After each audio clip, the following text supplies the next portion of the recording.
how far would you go to save face? Right? Like, is there a limit where you say, okay, I will save face up to this point, but no, this is too much.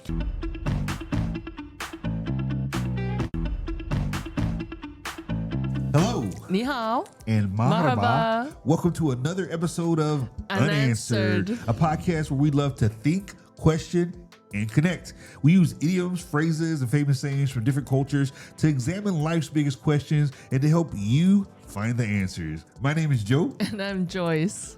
We're an American family living in the beautiful city of Jazan, which is in the southwestern part of Saudi Arabia. Saudi Arabia. Yes. And it's a little warm. Actually, now this is the winter, so it's so nice outside. I know. We could really, actually wear a jacket. Yeah, it's nice. Because like our sweatshirts and jackets are getting lonely in the actually, closet. it's only because we got the AC on full blast. It's true. You got the It's AC true. on Arctic breeze. Yes, it's true. It's still like 30 degrees outside. Yeah, it's still hot outside. But in the morning and evening, it's getting nice. Oh, it's very nice. So we love it. We love it. So Joyce and I, we love to bridge generations, nations, and stations, and we want to give you a full glimpse into our lives just to see what life is like here in Jazan for two Americans living here in this city. But before we go any further, we're going to ask you to go ahead and hit that subscribe button. And come follow us on your favorite social media platform. We are on Instagram, YouTube, TikTok, and on X. So there's no excuse. Come by and say hi. Unanswered 100 everywhere. So it's so easy to remember. Come by and say hi. Tell us who you are. We would love to hear from you. We want to hear about what you think, what you like, what you don't like, what questions you have. What questions you have. And we'll have a good conversation. We'll have great conversations, and we will laugh as well. Hopefully. We'll see. But hopefully we'll have really good conversations. So, as we said, we like to use idioms, phrases, famous lines from movies, whatever the case is. We like to use those to find the way or find questions that we need to answer, basically. Yes. Yeah. So, yes. We have one today. Oh my goodness! We've been waiting to do this. Okay, so because let me give this is Joe's favorite Cantonese saying. It's one of my favorite Cantonese sayings, but the reason why it's one of my favorite Cantonese sayings is because the first time Joyce said it to me, I was like, huh? I don't know what this means. Like, this makes no sense. Like, the saying itself didn't make a lot of sense to me. And so, yeah, it's one that I think is great. And as you know, if you've listened to this podcast for any amount of time, we always have these sayings. And I think Cantonese are some of the funniest ones, or some of the ones where it's just like, what does that mean? We're just very imaginative. Where would you get that? Where would you get that saying? So, but yeah, we're going to talk about a Cantonese saying today. Yes. So this saying is, and you could repeat after me if you want to learn Cantonese. It's a long one. Oh boy. 跌咗落地都要拿. I'm sorry, I didn't mean it. 跌咗落地都要拿返渣沙. 跌咗落地. 跌咗落地. 跌咗落地. No. 跌咗落地. 落地. 跌咗落地. 都要拿返渣沙. 拿返渣沙. Okay. I probably just swore at someone. I'm like, okay, just don't say that. What words did I actually say? Okay, so I don't do Cantonese, okay? I can do Mandarin, but I can't do Canto. Canto is do not say this to a Canto speaker, okay? What did I say? I'm saving you from embarrassment. Did I swear at someone's mom? No, let's just move on. So this saying basically means if I fall to the ground, at least I've got a handful of sand. Okay. I think I'm going to have to watch the video for this one, okay? Let's watch the video for this Let's one. watch. If I fall to yes, okay, let's watch. 跌咗落地都要拿返渣沙. Even if I fall, at least I grab some sand. A Cantonese saying. Imagine Guangzhou in the 1930s. Cars and pedestrians filled the streets and food hawkers lined the sidewalks selling delicious street food. There was a cheerful old man selling roasted chestnuts. Out of the blue, he tripped and fell, and his whole tray crashed. Chestnuts scattered everywhere. Gone. The hawker's face burned red with embarrassment. He tried to scrape up all the broken pieces, but a bystander mocked. "Look at you, making a mess everywhere." Under his breath, he mutters. 跌咗落地都要拿返渣沙嘛. Even if I fell to the ground, at least I saved a handful of crumbs. Today is not so much about chestnuts, but maybe it's a failed exam, the nasty breakup, or the promotion that you didn't get. The handful of sand saying is basically Cantonese stubbornness wrapped in self-mocking laughter. Yeah, I fell flat, but I guarantee you I didn't fall for nothing. Next time, when life knocks you down and everyone's watching, remember the chestnut hawker. Some things are worth salvaging, even if it's just your smile.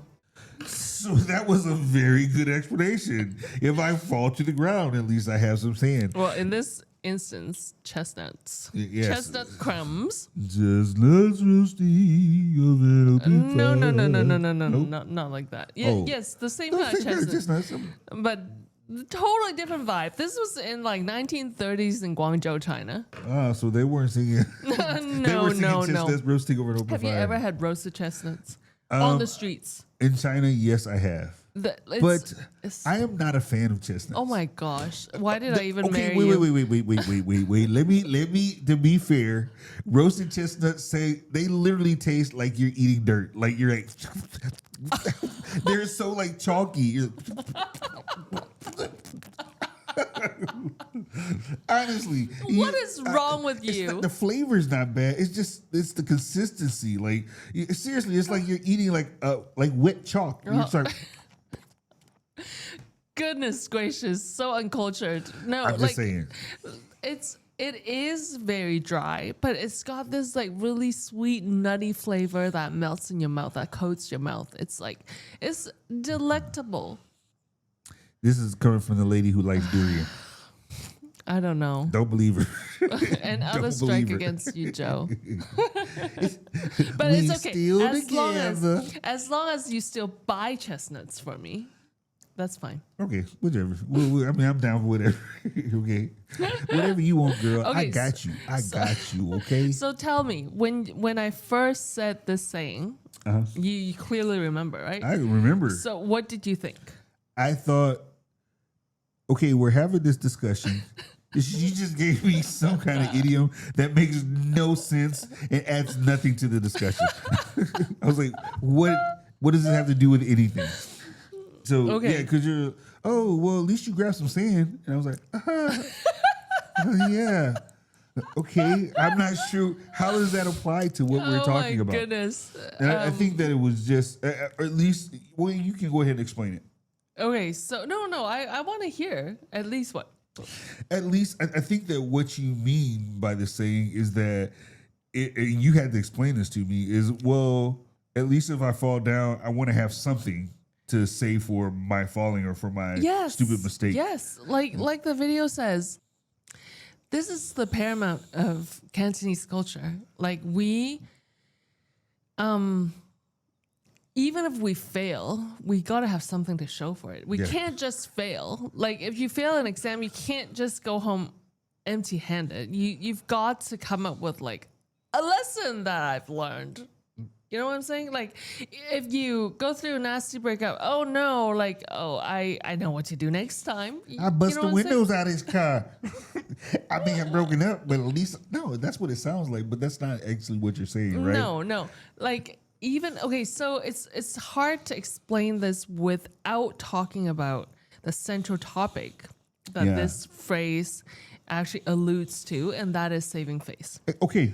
And this is what I was going to say, is that this sounds more, though you're talking about gaining some type of, I think there's two lessons. One part is talking about gaining some type of lesson or something, learning something from the experience, right? From a failed experience. From a failed experience, right? Yes. But then there's the other part, which is talking about saving face. It's kind of, for us Chinese people, it's the same coin. It's two sides of the same coin. Right. You can't You separate can't have one it without the other. No. Okay.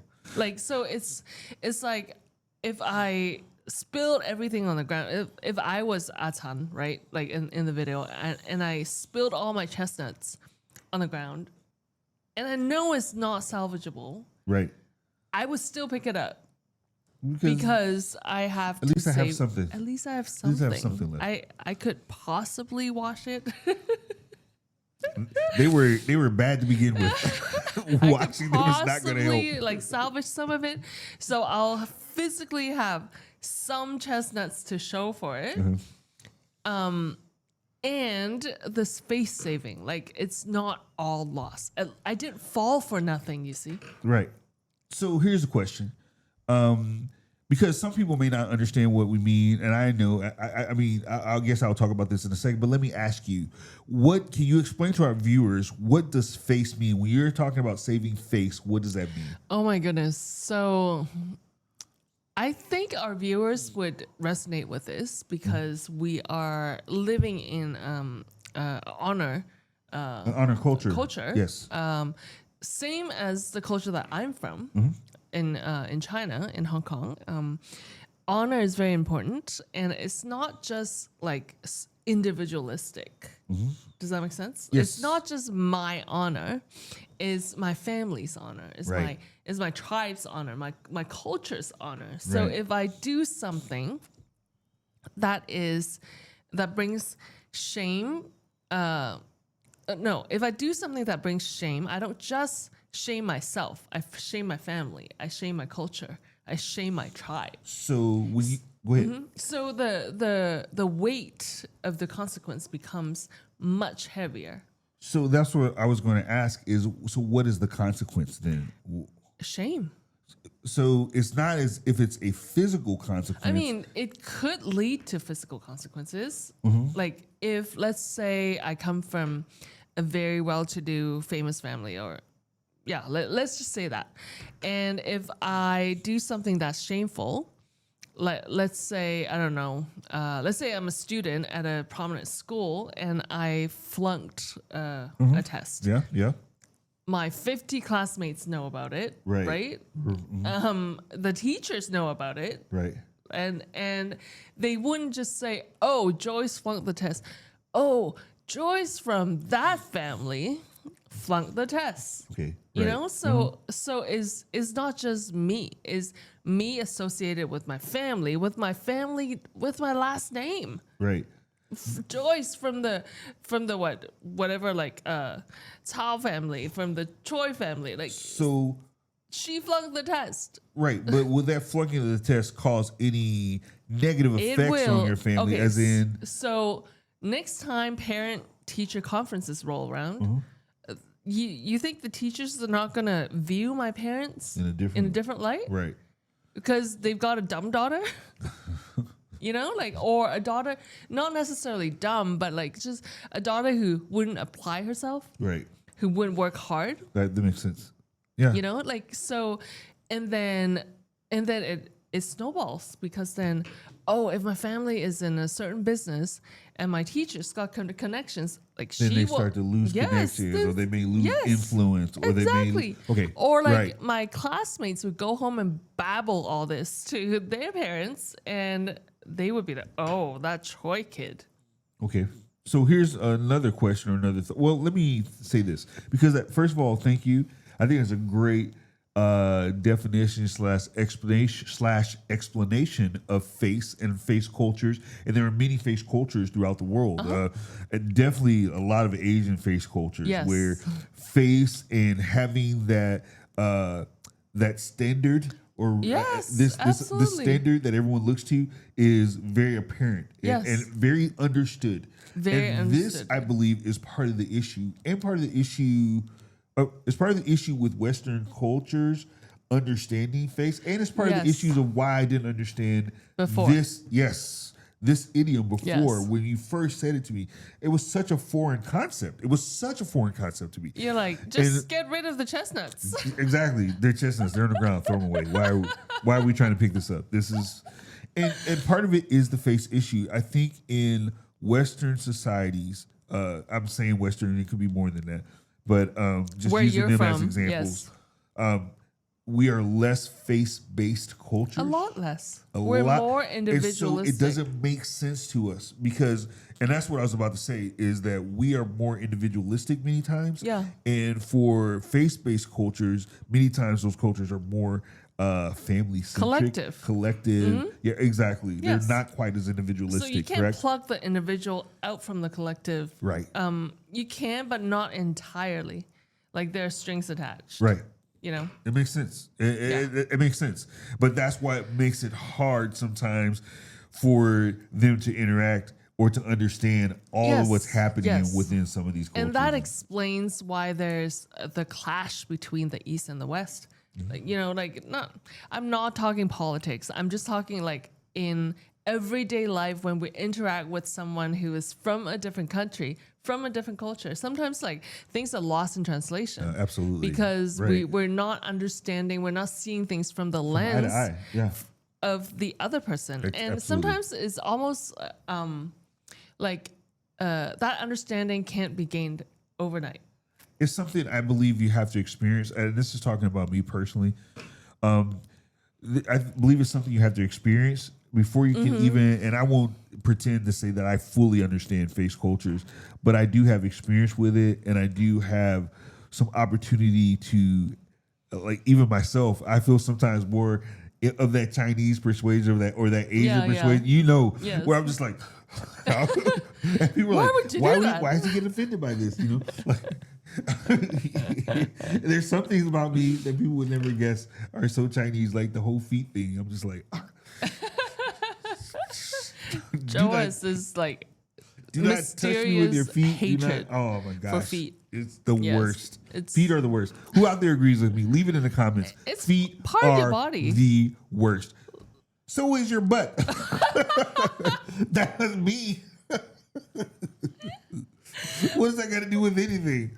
You can't hate a part of your body. I didn't say I hate it. I just don't like other people's feet. I don't like my own feet. I definitely don't like other people's feet. So don't put your feet on me. Don't point them toward me. Don't wear your shoes inside. Oh my gosh. It sounds like you need counseling. That's not counseling. It's cultural. It's not Now, I don't pretend to be Asian or anything, but I think it's something I may have picked up while living there. Because I lived there for quite some time. But that's all beside the point. Let's get back on the topic at hand. So we're talking about face. Saving face. Saving face. Yes. And there's a question that comes from that. How do I ask this question? How far would you go to save face? Right? Like, is there a limit where you say, okay, I will save face up to this point, but no, this is too much? So this is a very interesting question, especially for people like me who have grown up in the East and the West. As our audience knows, our family immigrated to Canada when we were... Can you hold that thought? Yeah. Hold that thought. Really quick. Do you guys have this saying in Arabic? Yes. We totally forgot to ask, and we need to ask. Is there, first of all, I believe this is an honor. I think this is an honor culture. Let us know if it is or not. Do you guys have anything like saving face? Anything? Any saying or anything like that that sounds like that or is like representative of this? And yes, we'll ask more questions, but first you leave those in the comments so we can definitely go over those and address those in another episode. Right? Yes. Now, sorry, I'm so sorry to interrupt you, but go back to your thoughts. So it's an interesting question for people like me who've grown up in the East and the West with a lot of I wouldn't say just different, like even opposing values. Not opposing, but it's just opposite values. Yes. Yeah. They're not alternative, like good or bad. They're just on different sides of the spectrum. And so I come from a culture of where saving face is paramount. Right. Where your individual, my actions, my behavior, my speech, everything about me represents not just me, but my family, my tribe, my culture. And then we moved at the tender age of 11 to Canada, where it was completely different. You know, right.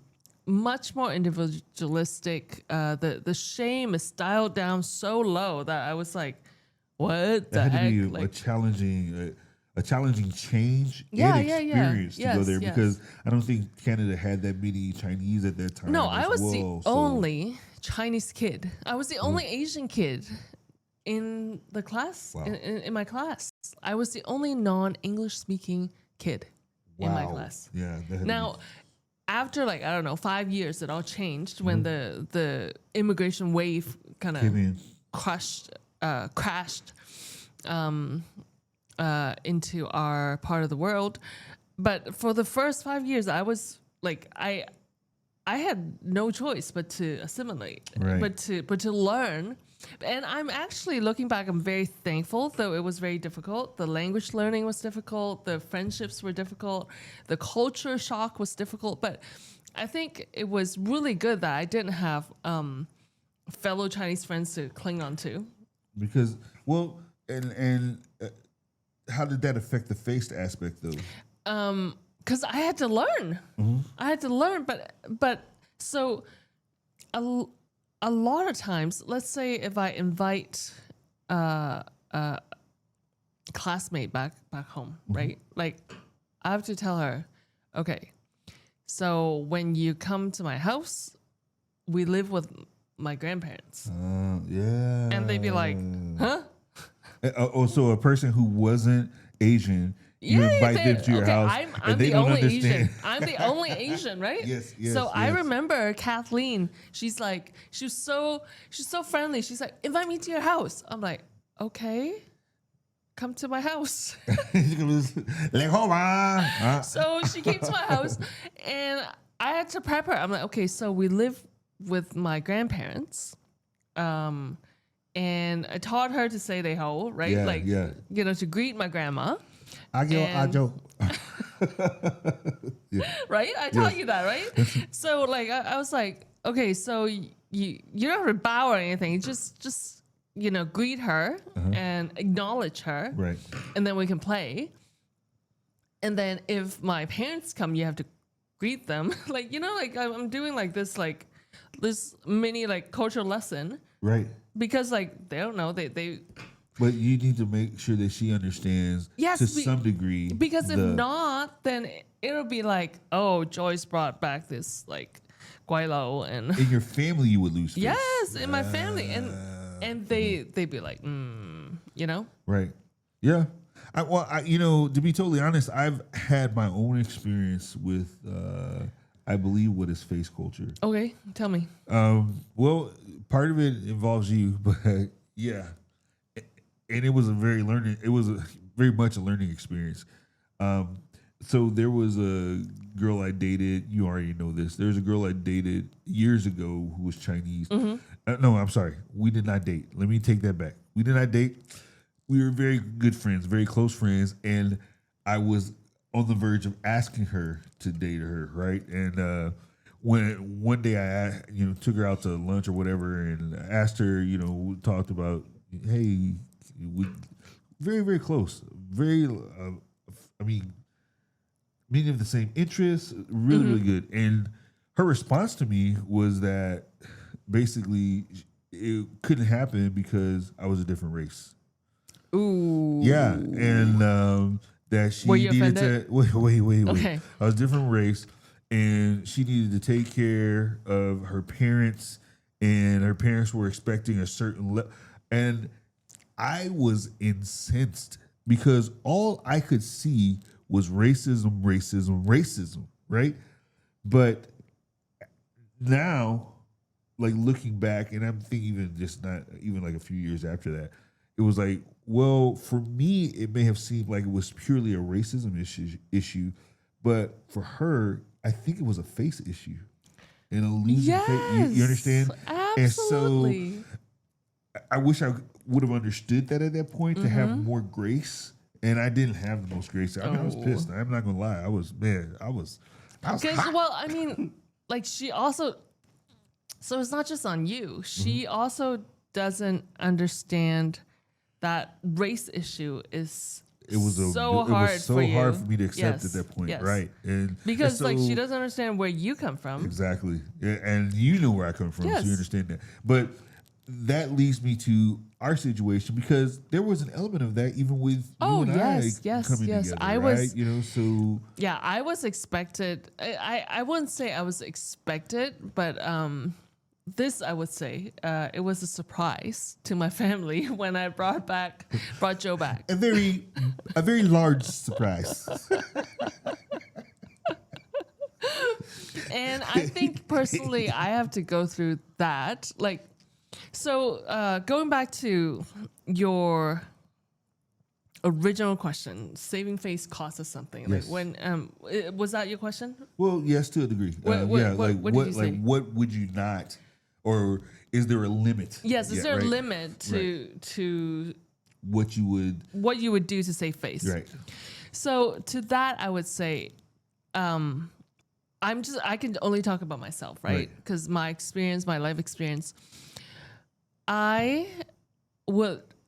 still want to honor my family. Mm-hmm. And so I'm careful with what I do. I want to honor my culture. I don't want for example, in Saudi Arabia, I'm one of the very few Chinese people here. So Chinese looking people here. Right. So I don't want to bring shame upon my culture. Exactly. So I always make sure I look decent. I am polite. I am friendly, right? Like not just, not just because I'm a friendly, polite, beautiful person, because I also don't want to bring shame to my people. Does that make sense? It totally makes sense. And even though, you're going to say something else? Go ahead. But when it thinking back to our getting together, my introducing you to my family and extended family, which is another story altogether that we'll have to share at some point because it was an event to behold. Okay? So I know that wasn't the expectation, but I believed in us so much that I was willing to fight for it. So you're saying the value was high enough for you to put face to the side, saving face to the side. Now, I would like to have both. Right. And I think I got both, right? Like, because for me, I think, honestly, if I had to choose, I would have chose you. But very fortunately, I was able to have both because I was able to, and you did a fantastic job of convincing them that you are the man for me. You are the winner. So I was very fortunate in that regard. But it did cross my mind, like, man, this is going to be a hard sell. Yeah, it's going to be a hard sell, especially given the circumstances. Right. That, like the timing was very short. Oh my gosh. Nobody has like. Should I tell them that? No.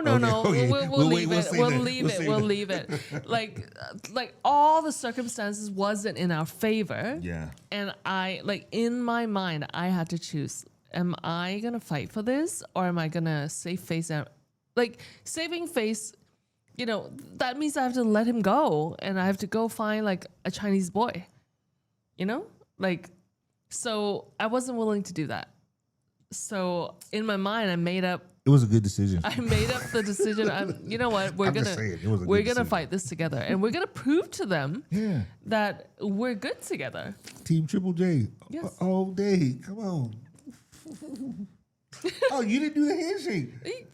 Oh, you don't want to show them on camera? Okay, no. Okay. No, you got your hand like this. Like we're kind of backwards. I thought you didn't do the handshake. How am I going to do it? You can still do the handshake. Oh, whatever. You just forgot. No, I didn't. Right. I did not forget. Okay. No. We're not. There's some things that should be censored. We're not showing them the handshake on camera. Okay. They're gonna steal it. Okay. All right.